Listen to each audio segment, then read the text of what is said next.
Bueno, pues bien, mis hermanos, vamos a iniciar con la lectura del Salmo 91. Escúchela bien, léala, medítela, sepa que esta es palabra de Dios para usted, justamente. Y vamos a leerla tranquilamente, pausados, con el objetivo claro de que realmente esta palabra cumpla el efecto para lo cual Dios la envió. Y dice la palabra de Dios: vivamos bajo el cuidado del Dios Altísimo. Pasemos la noche bajo la protección del Dios Todopoderoso. Dice, Él es nuestro refugio, el Dios que nos da fuerzas, el Dios en quien confiamos. Solo Él puede librarnos de los peligros ocultos y de enfermedades mortales. Solo bajo su protección podemos vivir tranquilos, pues nunca deja de cuidarnos. Ni de día ni de noche tendremos que preocuparnos de estar en peligro de muerte. Ni en las sombras de la noche, ni a plena luz del día nos caerá desgracia alguna. Tal vez a nuestra izquierda veamos caer miles de muertos. Tal vez a nuestra derecha veamos caer 10,000 más, pero a nosotros nada nos pasará.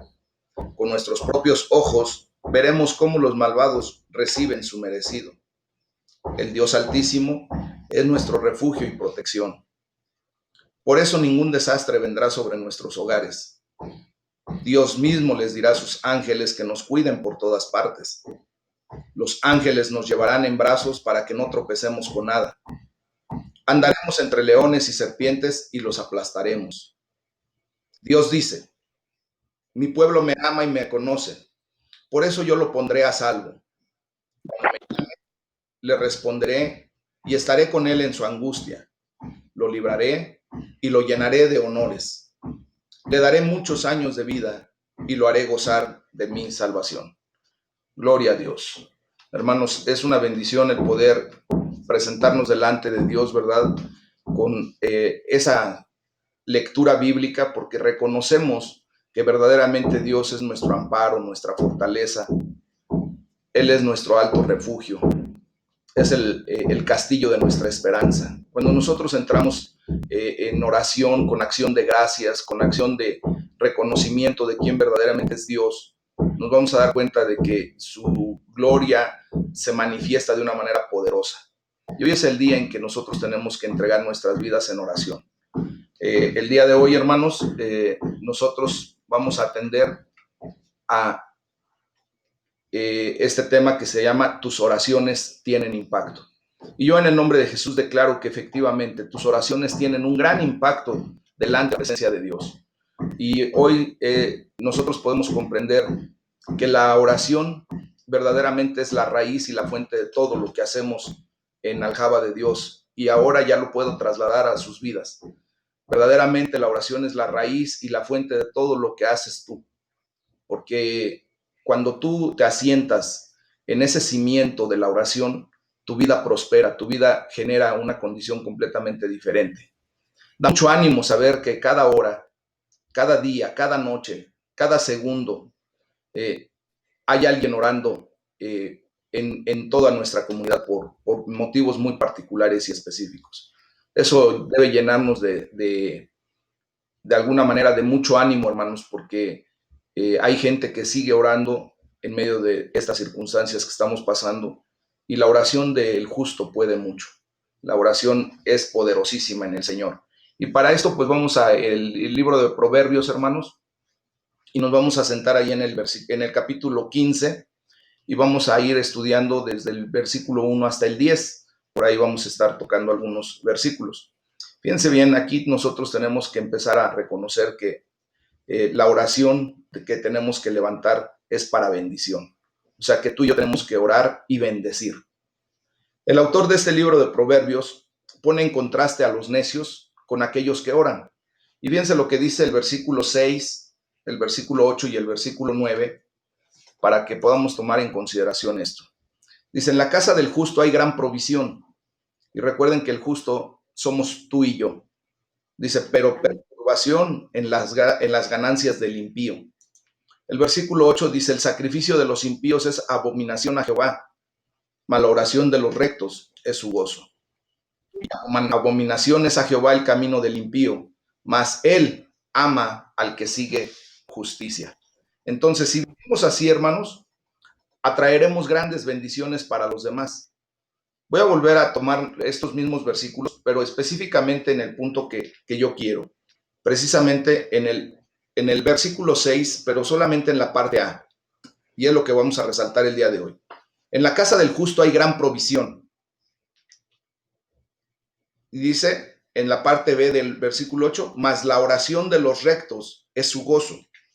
Y en el versículo 9 dice, mas él ama al que sigue justicia. Estas son las secciones que quiero resaltar de estos versículos, hermanos, porque es así como nosotros atraemos grandes bendiciones para nuestra vida. Cuando nos comportamos de una manera justa, recta, delante de Dios. Cuando buscamos la presencia de Dios en nuestras vidas. Y déjenme decirles que un aspecto importante de esto es lo que decimos, lo que declaramos con nuestra boca, puesto que nuestra palabra puede transformar vidas, para bien o para mal. Dice la palabra de Dios que Dios ha depositado poder en nuestra boca. Nuestra boca tiene poder para maldecir y para bendecir, para hablar palabras de vida y palabras de muerte. Entonces, nosotros debemos aprender lo que dice el versículo 4 de este proverbio para efecto de lograr comprender que la lengua apacible es árbol de vida, mas la perversidad de la lengua es quebrantamiento de espíritu. Fíjense bien que mientras que la lengua brinda alivio, es un árbol de vida. Y nosotros tenemos que aprender ya a partir de este momento a brindar alivio, a brindar bendición a aquellas personas que también necesitan del amor de Dios. Hoy más que nunca nos damos cuenta de la gran necesidad que la gente y toda la humanidad tenemos de la presencia de Dios en nuestras vidas y de una palabra que venga y edifique nuestra condición. Se nos recuerda que incluso cuando los demás estén enojados con nosotros, la respuesta que debemos dar debe ser amable y calmamos el enojo. Dice el versículo 1, la blanda respuesta quita la ira, ¿verdad? Entonces, cuando nosotros empezamos a aplicar lo que la palabra de Dios nos enseña, hermanos, podemos usar nuestras palabras para sanar, para ayudar, para animar a los demás, para que nuestra boca no provoque problemas, que nuestra blanda respuesta en cualquier circunstancia o situación aplaque la ira de los demás. No es lo mismo cuando tú rebates o cuando tú reviras en alguna observación que te puedan hacer o algún reclamo y que tú, lejos de actuar en prudencia como nos enseña la palabra de Dios, todavía vengas a echarle más leña al fuego. Nosotros tenemos que aprender a ser pacificadores. Eso es lo que estamos aprendiendo en el nombre de Jesús y es lo que debemos de vivir día a día, hermanos. Entonces, nosotros debemos usar nuestras palabras para sanar, para ayudar, para animar a los demás, para quitar la ira en algún momento de contienda.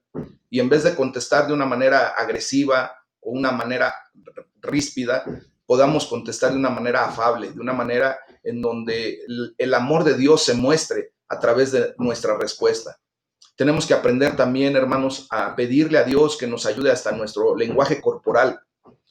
Muchas ocasiones nosotros respondemos más agresivamente con un lenguaje corporal que ni siquiera con palabras, ¿verdad? Cuando alguien nos llama la atención por algún motivo, no es lo mismo que tú te presentes y sí, yo quiero hacer lo que tú dices, no hay problema, a que tú le digas sí, no. Tengo el deseo de también apoyar, no hay problema, ahorita hacemos lo que tú necesitas que se haga. Es muy diferente, hermanos. Entonces, nosotros debemos de pedirle a Dios que nos ayude hasta cuidar los gestos, todas esas gesticulaciones que hacemos cuando nos dirigimos a la gente, la postura física, el mover las manos, déjenme decirles que habla mucho, ¿verdad? Entonces, en ese sentido, nosotros tenemos que ser de bendición, orar para bendecir. En el versículo número 4, la palabra de Dios nos enseña que dice que la lengua apacible es árbol de vida, hermanos. Es algo impactante. La lengua apacible es árbol de vida. La lengua que brinda alivio es un árbol de vida, a donde mucha gente va a querer venir a alojarse. Un hombre sabio, ¿verdad? Es un hombre que emite solamente el comentario específico, con inteligencia, pero sobre todo con amor. Y no necesita estar alegue y alegue, dice y dice las cosas como para que puedan comprender lo que se necesita comprender. Entonces nosotros tenemos que llegar a la sabiduría de lo alto. Y por eso necesitamos pedirle a Dios que nos dé esa sabiduría, que nos ayude en el día a día a poder contestar de una manera correcta. Y para esto podemos decirle, Señor, ayúdame a orar y usar mis palabras para traer bendición a los demás. Eso es un tema, hermanos, que nosotros tenemos que estar aplicando constantemente. Otro punto que quiero tratar, y es a partir del libro de los Hechos, del capítulo 11, versículo 19, al capítulo 12, versículo 19. Y aquí nos enseña la palabra de Dios a orar con pasión. El día de hoy vamos a levantar una oración con una verdadera pasión por lo que el Señor nos ha llamado a orar, ¿verdad? Fíjense que en aquellos tiempos, cuando nuestro Señor Jesucristo estaba aquí en la tierra, la ciudad griega de Antioquía era una de las ciudades más ricas y cosmopolitas, capitales del este de Europa, y estaba muy bien conocida por los edificios y la cultura que desarrollaron en esa ciudad. Constituye más o menos el equivalente, mis hermanos, a lo que ahorita pudiéramos ver en las grandes ciudades cosmopolitas como son Londres, París, Nueva York, ¿verdad? En Tokio, ciudades que de alguna manera despliegan no solamente un portento de edificaciones impresionantes, sino que también desarrollan una cultura muy particular, muy especial. Entonces, esta ciudad de Antioquía, hermanos, era una ciudad también de mala reputación, llena de prostitución, clubs nocturnos y lugares de bebida. ¿Por qué? Porque al ser cosmopolita, desgraciadamente, pues la gente que viene de los alrededores, pues trae costumbres y actitudes y tiene mucha demanda de situaciones de la carne. Y por eso esta ciudad también era famosa por sus relajados estándares morales. El estándar de moralidad ya se había caído muchísimo. ¿Por qué? Porque como es cosmopolita, cada quien trae sus pensamientos, sus ideas, su forma de ser, y de esa manera, ¿verdad? Corrompe a una ciudad de una manera increíble. Se extiende la corrupción en todos los ámbitos. Y desgraciadamente es lo que estamos viendo en nuestra actualidad, no solamente en esas ciudades cosmopolitas, en el Distrito Federal, bueno, ahora Ciudad de México, aquí mismo en Toluca, desgraciadamente, y en centros donde la masa de gente es muy amplia, desgraciadamente se da todo este tipo de problemas.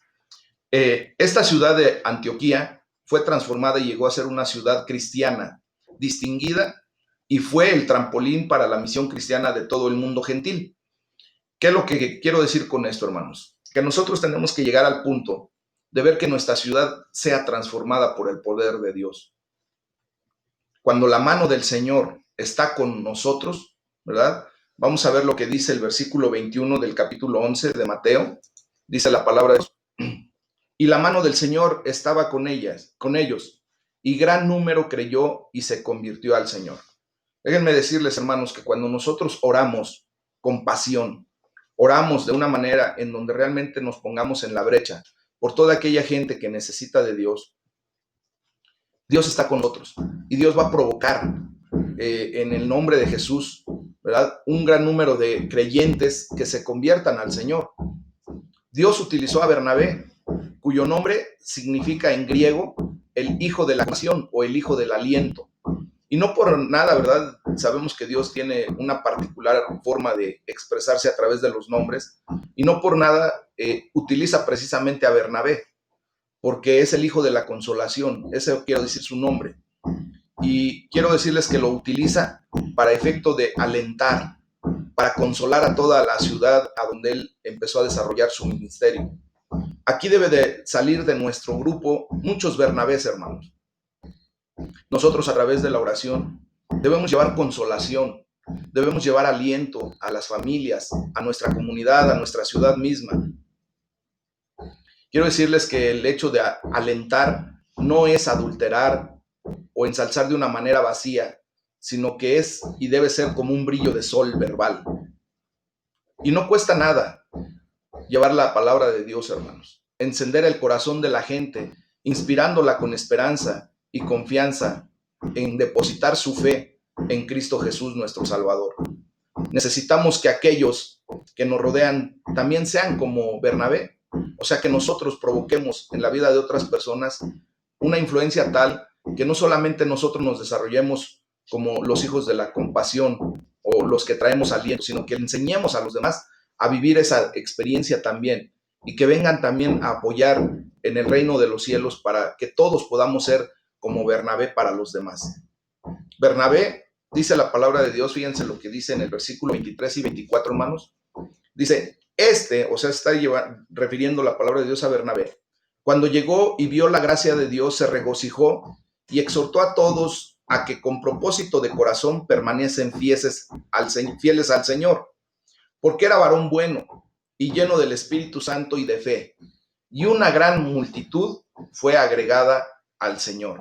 ¿Se dan cuenta, hermanos, cómo nosotros, verdad, cuando venimos después de la presencia de Dios, cuando buscamos la presencia de Dios, como en los devocionales, como en nuestro día a día en oración, somos llenos del Espíritu Santo? Y esa llenura, hermanos, a lo único que nos puede llevar es a vivir una magnífica experiencia de transmitir el amor de Dios a través de su evangelio. Y damos aliento, hablamos palabras de vida. Nosotros tenemos dinamita en nuestras manos para lograr que la nación misma se transforme, para lograr que la gente pueda venir a un cambio verdadero en el nombre de Jesús, y que esto sea para la gloria del nombre de Dios el motivo del extendimiento de su reino, hermanos. Este hombre no hacía una visita de esas, de nada más presentarse y marcharse inmediatamente. Esas visitas que hacemos como de doctor. Y estoy comentando esto porque nosotros necesitamos invertir tiempo, hermanos. Necesitamos aprender a invertir tiempo en el reino de Dios para llevar la palabra, para poder animar a la gente, para orar con ellos, para de alguna manera tener esa interacción que nos permita tener de alguna manera, pues, esa sintonía con esa gente, que no nada más sientan que nos puedan decir, oye, por favor, ora por mi familiar, ora por esta necesidad que tengo. Y nosotros, sí, nosotros vamos a orar, y lo hacemos, ¿no? No hay ningún problema, sí lo hacemos. Pero qué diferente es cuando nosotros, ¿verdad?, le dedicamos algo de tiempo. Y en ese sentido, la palabra de Dios nos enseña, ahí en el versículo 26, dice que, y se congregaron allí todo un año con la iglesia. O sea, Bernabé se congregó con una iglesia durante todo un año y enseñaron a mucha gente. Y a los discípulos se les llamó cristianos por primera vez en Antioquía. Aquí es a donde nosotros, ¿verdad?, ahora recibimos ese mote o ese título de cristianos. Obviamente no les estoy pidiendo que se dediquen todo un año con una persona a visitarla y estar ahí todo un año completo para ministrarle, pero sí el tiempo que sea necesario y que Dios les marque como para que realmente esa persona se afiance en el Señor y así se le pueda verdaderamente llamar discípulo de Jesucristo y por ende llamarle cristiano. Entonces, cuando este hombre estuvo ahí, Bernabé, en esa iglesia de Antioquía, hubo una liberación impresionante de recursos económicos, porque recuerden que cuando nosotros buscamos el rostro de Dios, en consecuencia vamos a obtener las manos proveedoras de nuestro Señor. Cada uno de los presentes, cada uno de esas personas que recibió en amor a Cristo, ayudó a los necesitados. Fíjense bien lo que dice el versículo 29. Esto es lo que provocamos cuando oramos con pasión, hermanos, y cuando la presencia de Dios se manifiesta en la gente. Dice, entonces los discípulos, cada uno conforme a lo que tenía, determinaron enviar socorro a los hermanos que habitaban en Judea. Este, hermanos, es un principio importante para la comunidad cristiana. Aquellos que pueden permitirse en su economía, ¿verdad?, pagar por aquellos que no pueden, hagámoslo, porque Dios nos da. Nosotros somos solamente administradores de los recursos que el Señor pone en nuestras manos. Y nosotros tenemos que aprender a preguntarle al Señor, ¿para qué pone esos recursos en nuestras manos? ¿Para qué nos da inteligencia y sabiduría de lo alto? ¿Para qué nos da esta palabra? ¿Para qué nos da la bendición de nosotros poder atender a su voz y orar y levantar nuestras manos y poder bendecir a la gente a través de palabras de vida eterna que nosotros declaramos? Nosotros necesitamos preguntarle y Él nos va a responder claramente que Él ha decidido que tú y yo seamos administradores de los recursos de su reino. Y los recursos de su reino, hermanos, son ilimitados. y no se circunscriben solamente a los recursos económicos o materiales. Los recursos de su reino son también recursos humanos como tú y como yo, como Bernabés. Los recursos del reino son también los recursos de la palabra de Dios, ¿verdad? Puesta en nuestros corazones para ser declarada para la gloria de Dios. Los recursos del reino, hermanos, son también aquellas oraciones que levantamos en pro de la salud, de la bendición, del derramar del Espíritu Santo. Todos esos son los recursos que Dios ha puesto en nuestras manos. Ahora, seamos fieles administradores de esos recursos. Seamos fieles administradores de lo que Dios pone en nuestras vidas. Y es por eso, ¿verdad?, que cuando nosotros nos acercamos al alfolí a depositar nuestras ofrendas, nuestros diezmos, nuestras primicias, ofrendas especiales, que nosotros estemos confiados y conscientes de que lo hacemos para el reino y que de esa manera se está propagando la palabra de Dios, porque obviamente se está administrando conforme a la voluntad de Dios para el extendimiento de su reino. Y oremos porque Dios nos dé sabiduría como dirigentes, ¿verdad? Para que nosotros con inteligencia, con sabiduría, distribuyamos correctamente esos recursos económicos para la expansión del reino y que eso sea la verdad. Estamos ya pendientes, primero cuando tengamos la oportunidad de reunirnos físicamente, empezar con un proyecto grande que está ya desde hace tiempo en mi corazón, que Dios ha puesto, que es el de plantar nuevas iglesias, hermanos. Y lo vamos a lograr, vamos a ver la ayuda de Dios en nuestras vidas para poder llevar y transmitir el evangelio a muchas naciones, a mucha gente.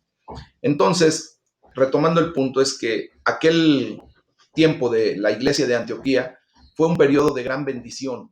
Y yo quiero que Dios desarrolle esa gran bendición en la comunidad de Aljaba de Dios.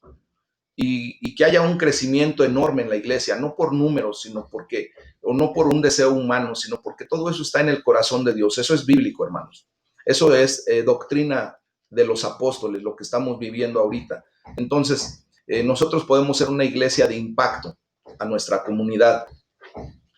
Pero también esa iglesia, así como nosotros seguramente, tuvieron que enfrentarse a la marea creciente de oposición.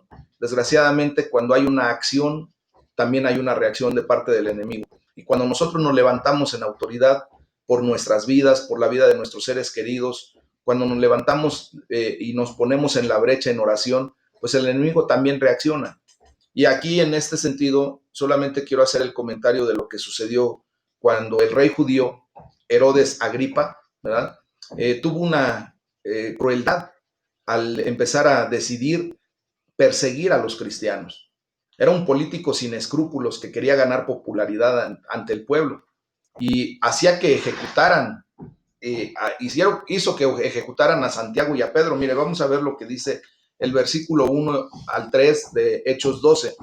Dice: en aquel mismo tiempo el rey Herodes echó mano a algunos de la iglesia para maltratarles y mató a espada a Jacobo, hermano de Juan, y viendo que esto había agravado a los judíos, procedió a prender también a Pedro. Eran entonces los días de los panes sin levadura. Él hizo que ejecutaran a Santiago, a Jacobo y a Pedro, ¿verdad? Recuerden que el nombre de Santiago deriva del nombre de Jacobo, San Jacob, y de ahí se deriva el nombre de Santiago. Se está refiriendo a la misma persona. Además, confinó a Pedro en prisión y planeaba un juicio público contra él. Lo podemos ver ahí en el versículo 4, hermanos, en donde dice que habiéndole tomado preso, le puso en la cárcel, se está refiriendo a Pedro, entregándole a 4 grupos de 4 soldados cada uno para que lo custodiaran, y se proponían sacarle al pueblo después de la Pascua. Por lo tanto, vemos que Pedro estaba custodiado por 2 pelotones de 4 soldados cada uno, y con ambas manos encadenadas, dice el versículo 6, perdón. Dice: y cuando Herodes le iba a sacar, aquella misma noche estaba Pedro durmiendo entre 2 soldados, sujeto con 2 cadenas, y los guardas delante de la puerta custodiaban la cárcel.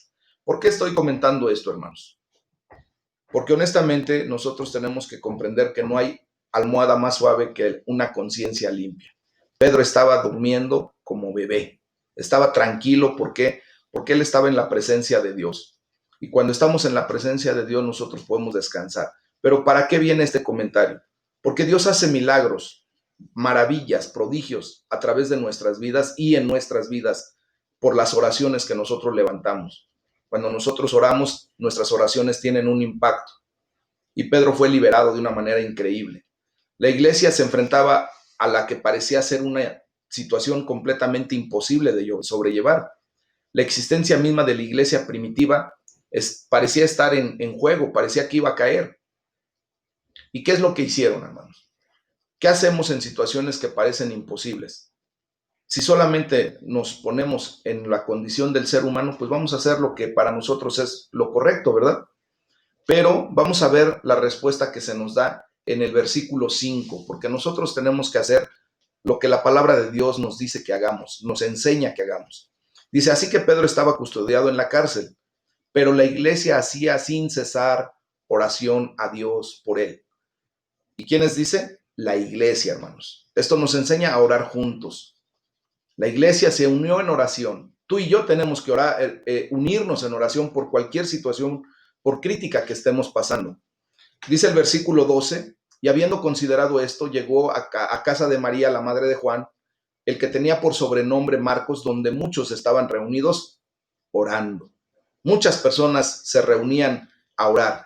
Y hoy es el día en que nosotros, como hijos de Dios, nos tenemos que reunir a orar, hermanos. Y es el motivo de este tipo de enseñanzas, ¿verdad? Que nos enseñemos propiamente a orar, que tengamos la bendición de reunirnos a una distancia para poder estar levantando clamor, estar poniéndonos en la brecha por todas y cada una de las necesidades que podamos tener. El Nuevo Testamento enseña un montón de cosas acerca de la oración privada, pero hay mucha más enseñanza, hermanos, acerca de la oración en común. También nos dice que debemos orar intensamente, con pasión, con autoridad. Y hay dos razones por las que pudieron no haber orado en algún momento, porque el enemigo también se opone. Fíjense que hay razones por las que tú y yo luego de repente no queremos orar. Fíjense que el versículo 2 vuelve a hacer el comentario, y mató a espada a Jacob. Muchas ocasiones cuando empezamos a ver las barbas del vecino cortar, queremos echar las nuestras a remojar. Nosotros no tenemos que tener miedo, hermanos. Si en algún momento dado alguna situación pasa en la vida de alguno de nuestros hermanos, nosotros tenemos que levantar oración y tenemos que hacerlo con intensidad, con pasión. Déjenme decirles que ahí nos hace, pues obviamente, el comentario implícito de que Dios no había respondido a sus oraciones por Santiago, ¿verdad? Nosotros desconocemos el por qué. Recuerden el tema que acabamos de estudiar hace días acerca de los renglones torcidos de Dios. No sabemos. Nosotros lo único que podemos confiar es que en su soberanía, en su amor y sobre todo en su voluntad, el Señor quería que Jacobo partiera con él. Pero eso no debe impedir que sigamos orando, hermanos. En ese momento la iglesia no fue impedida para que orara, se sobrepuso a la condición y siguió orando. La segunda acción del por qué de repente no oramos es porque la situación, como se nos mostró ahí de Pedro, parecía imposible. Su dilema era o bien dejar de orar u orar apasionadamente. Cuando nosotros estamos en una disyuntiva, hermanos, en donde nuestro camino se abre en dos, se pone en una Y. Dejamos de orar y nos aplicamos a nuestro concepto humano y nos vamos por la condición humana, tratando de solucionar nuestros problemas a nuestra manera, con nuestra fuerza, con nuestro intelecto, con nuestra juventud, con lo que de alguna manera tenemos como idea de qué es lo que nos va a sacar adelante, y quedarnos solamente hasta lo humano, hasta donde podamos, hasta donde nuestras fuerzas den, o en su defecto, escoger el otro camino. Vivir la experiencia de la oración y confianza en que Cristo va a hacer por nosotros lo que nosotros humanamente se nos hace imposible. Lo que para nosotros no es, para Dios lo es.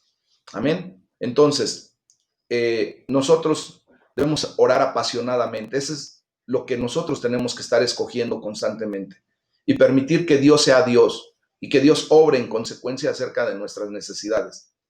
La palabra griega que se traduce aquí como intensamente, se usaba para describir cuando se hacía ir a un caballo a galope, a plena carrera, y denota la tensión muscular del esfuerzo agotador y continuado de un atleta.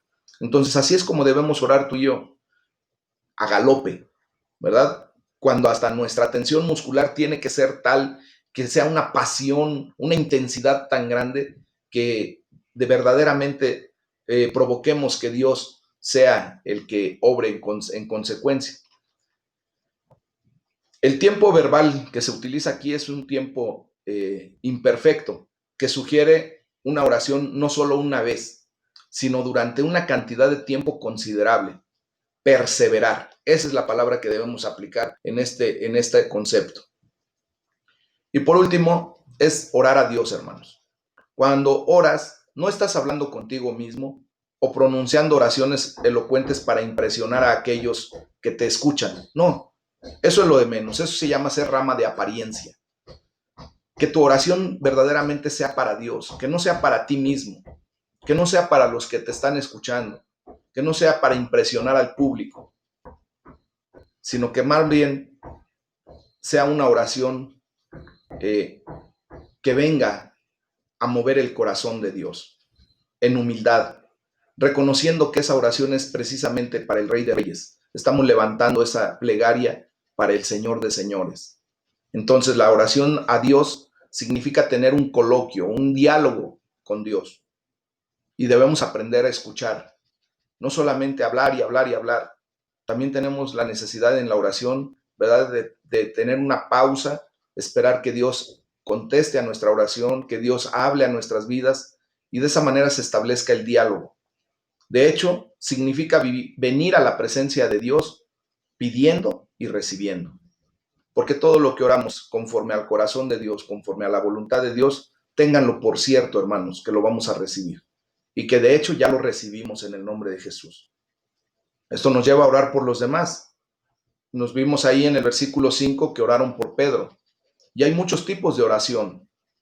Hay oración de adoración, hay oración de alabanza, hay oración de acción de gracias y también hay oración de peticiones y otro tipo de oraciones, ¿verdad? Pero aquí leemos que hubo una oración de intercesión, hermanos. Oraron por Pedro porque lo amaban. La oración de intercesión es un acto de amor. Entonces nosotros tenemos que estar en esa misma condición. Al amar a una persona, le estamos orando a Dios por ese amor que Dios ha puesto por aquella persona por la que estamos intercediendo.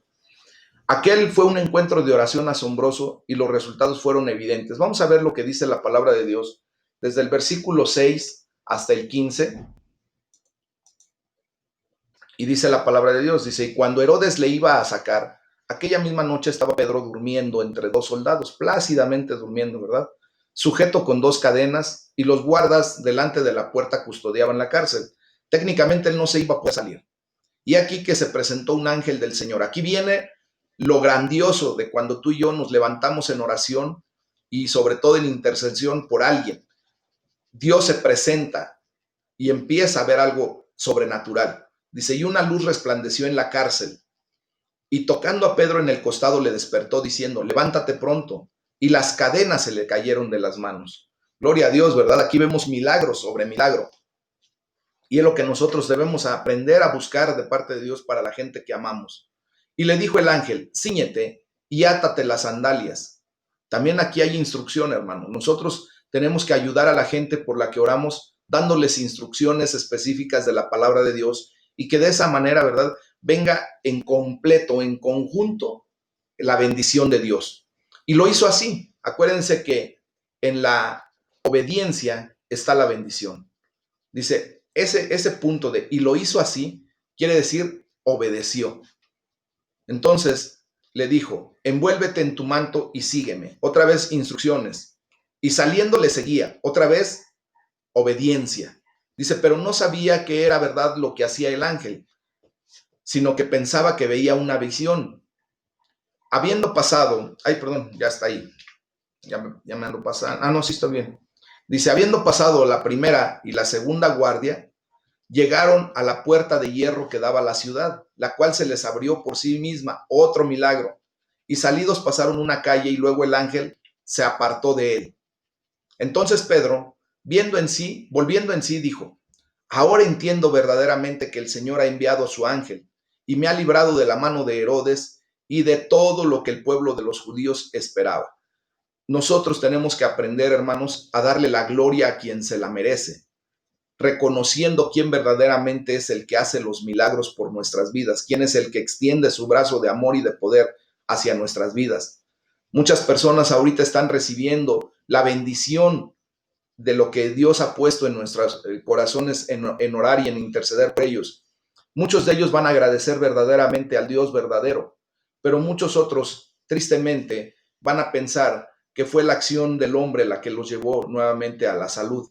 Y aquí es donde nosotros les tenemos que enseñar. El versículo 12 dice: y habiendo considerado esto, llegó a casa de María, la madre de Juan, el que tenía por sobrenombre Marcos, donde muchos estaban reunidos orando. Mucha gente se va a estremecer cuando sepa que tú y yo y que mucha gente nos unimos en oración por sus vidas, aunque ni siquiera les conocíamos físicamente. Pero la gloria de Dios se manifestó a ellos porque nosotros nos pusimos en la brecha y alabamos a Dios por ello, ¿verdad? Cuando llamó Pedro a la puerta del patio, salió a escuchar una muchacha llamada Rode, la cual, cuando reconoció la voz de Pedro, de gozo no abrió la puerta, sino que corriendo adentro, dio la nueva de que Pedro estaba a la puerta. Muchas veces no creemos en los milagros, ¿verdad? Y el Señor nos enseña que debemos de creer. Y ellos le dijeron: ¿estás loca? Pero ella aseguraba que así era. Entonces ellos decían: es su ángel. Nuevamente nos damos cuenta que la gente es reacia a comprender la magnificencia de nuestro Dios a través de los grandes milagros y prodigios que Él puede hacer. Mucha gente no va a reconocer que Dios actuó sobrenaturalmente en respuesta a las oraciones, así como Roda no reconoció, y la gente que estaba ahí, la gran respuesta que Dios dio a través de sus oraciones al liberar a Pedro la noche anterior al juicio. La respuesta de Dios, hermanos, muchas veces supone visiones, ángeles y las cadenas que se caen. Ya lo leímos. Los obstáculos fueron removidos. Los milagros aparecen. Los guardias no pudieron impedir la fuga de la prisión y de los prisioneros, ¿verdad? La puerta de hierro de la ciudad se abrió entre ellos. Qué cantidad increíble de milagros podemos ver que Dios hace para bendecir nuestras vidas a través de la oración. Cuando Pedro apareció en la reunión de oración, ¿verdad? Fue la liberación tan extraordinaria que esta muchacha Rode, pues simplemente le abrió la puerta y se echó a correr, porque no pensó que verdaderamente sus oraciones hubieran tenido impacto. Y ese es el tema de hoy, ¿verdad? Nuestras oraciones tienen un gran impacto en la presencia de Dios, hermano. La palabra de Dios continuó creciendo por toda esta acción. Y así como vemos que este capítulo inicia con Santiago muerto, Pedro en prisión y Herodes como una persona supuestamente triunfante, acaba con Herodes muerto, Pedro liberado y la palabra de Dios triunfando. Eso es lo que nosotros tenemos que vivir. Y podemos decirle: Señor, enséñanos a orar como aquel momento de la iglesia primitiva, como esa iglesia de Antioquía, Padre. Oramos porque tu mano esté con nosotros, Señor. Que veamos un gran número de gente creer y volverse a ti. Y veamos triunfar tu bendita palabra por sobre todas las cosas. Que el enemigo quede derrotado como Herodes, muerto y puesto en el lugar de prisión y de abismo que le pertenece por toda una eternidad, para la gloria de tu nombre. Vamos a orar, hermanos. En este momento yo les voy a pedir que tengamos a bien, una vez terminada la grabación, en este momento concluyo,